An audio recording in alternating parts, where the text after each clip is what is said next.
Hello guys, may nagtanong guys sa akin guys kung may asawa na ako. Na makagandang tanong yan. Oo, may asawa ako. May asawa ako, 5 anak ka namin. Siguro, hindi sa amin na maganda aming pagsasama. Naka 5 anak namin. Siguro, maabot siguro kami 10 years bago kami nagkahiwalay. Nung kami ay nagtatrabaho pa kami sa Luzon, isa ko ay security guard ng Globe Telecom. More than ito, ng 2010 yata kami nagkahiwalay. Oo. Nung nagkahiwalay kami, siguro, hindi siguro kami pagtagpo sa bawat isa, nagkahiwalay kami. Nung ako ay hiniwalay niya, hindi ko alam kung saan siya pupunta noon. Ay, mga bata, maliliit pa sila noon. Ayun lang guys, no? Nakamalungkot talaga ito sa buhay ko. Nung nagsama kami noon, 2010, di ko alam kung saan siya pupunta. Hanggang hindi siya nagpapakita sa akin, hanggang nasa akin ang 5 anak. Ayo guys, inuwi ko sa aking benang ko yung 5 mga anak ko nasa Cagayan Valley. Nung ay nandun na sila, ay ako po ay nagtatrabaho bilang security guard. Nagtatrabaho po ako sa Globe Telecom. Ayun guys, hindi ako makamove on. Mayroon akong isang babae na kilala. Siya ay nagtatrabaho po sa parlor diya sa Makati daw siya nagtatrabaho. Nakilala ko siya at hinatid ko siya sa LRT. Hanggang na nakilala ko siya, siguro after mga 2 months at sinagot niya ako. Nung sinagot, pinag-isipan namin at magsama kami uli. Sabi ko sa kanya, may asawa ko, hiwalay kami. May anak ako. Tinanggap naman din niya ako. Ito, napakaganda. Ito guys, no? Ngayon, nung nagkaanak kami, siguro, maabot siguro mga 3 months, baby kami, isang lalaki.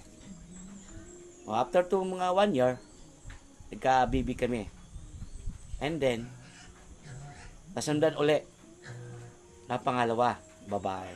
Ito guys, nung pangalawa, ay kami ay nagsama, ay maganda ang aming pagsasama. Hindi ko siya pinapalo, hindi ko siya pinagalitan.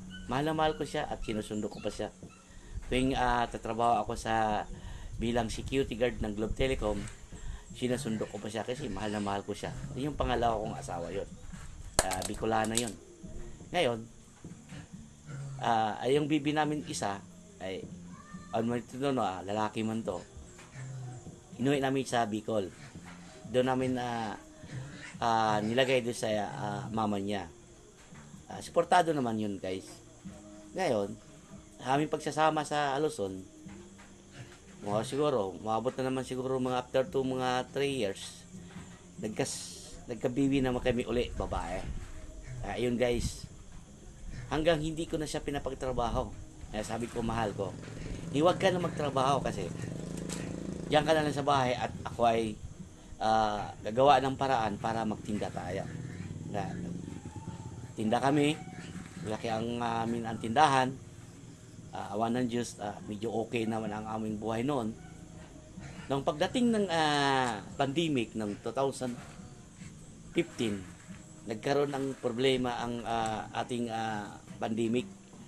Ayun, siguro after siguro mga 3 months, napag-ibig-isip na siya ay uwi ng Bicol. Sabi ko naman, bakit ka uwi ka sa Bicol? Ay maganda na ang buhay natin. May tindahan naman tayo.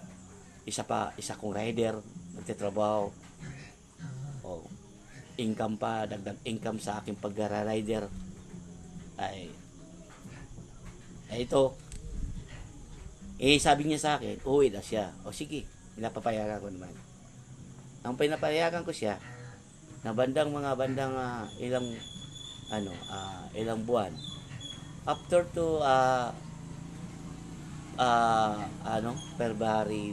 February, ay siya ay nasa Bicol.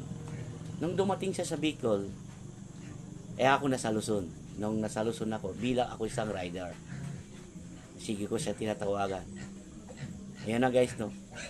Nung lagi ko siyang tinatawagan, okay naman. Sabi niya, uwi ka na lang. O sige, ako ay uwi ng Bicol. Nung dumating ako sa Bicol, isang motor ko ay isang Supremo Rider. Supremo TMX. Ginawaan ko po ng kabal-kabal para po madala ko lahat mga gamit para mauwi sa Bicol. Yan guys, no, isipin mo guys. Nung ako ay galing sa Luzon, papuntang Bicol, nagmumotor lang ako. Dala-dala ko mga kaldero, kotson, lahat mga gamit namin nun para lang makarating ako sa Bicol. Nung dumating ako sa Bicol, yan. Pagdating ko sa Bicol, pandemic yun. Siguro, dinala ako sa, doon sa hospital para ma-quarantine. Yun ang talaga protocol ng, ng pandemic ng, after siguro ng 14 days, ako ay nakauwi sa bahay. Nung ako ay nakauwi na sa bahay sa kanila, sa bahay namin sa Bicol, ako pinakapag-isip ay bilang ako ay nag-apply ng security guard ng diyan sa Daraga Albay. Ako ay nag-security guard. Siguro guys, mga 1 year ako nag-security guard. And then, pagkatapos ako doon nagka-security guard, parang mababa naman talaga ang sahod sa security sa sa Bicol, no? Siguro 350 lang siguro ang 8 hours. Kaya pag nag-isipan ko, nag-apply na lang ako ng bilang rider delivery. No, ako nagdi-delivery. Guys, na parang nag-iiba na ugali ang aking asawa. Hindi ko na alam. Lagi ako inaaway. Tapos iniba lang ugali ang aking magulang ng aking asawa. Kaya ang pinag-isipan ko na mas maganda na siguro na babalik na lang ako sa Luzon. Ang sagot po man sa akin, balikan ko na daw ang akong asawa. Bakit ko babalikan? May asawa na yun. Sabi ko nga sa kanya. Sabi ko naman, bakit ko pa maghahanap na may asawa na yan? Ikaw na lang akong bilang haligi. Kumbaga, ako ang bilang tinatayuan mo. Kung sa langit at lupa, mamatay tayong dalawa habang buhay. Gano'n lang sinasabi ko sa kanya.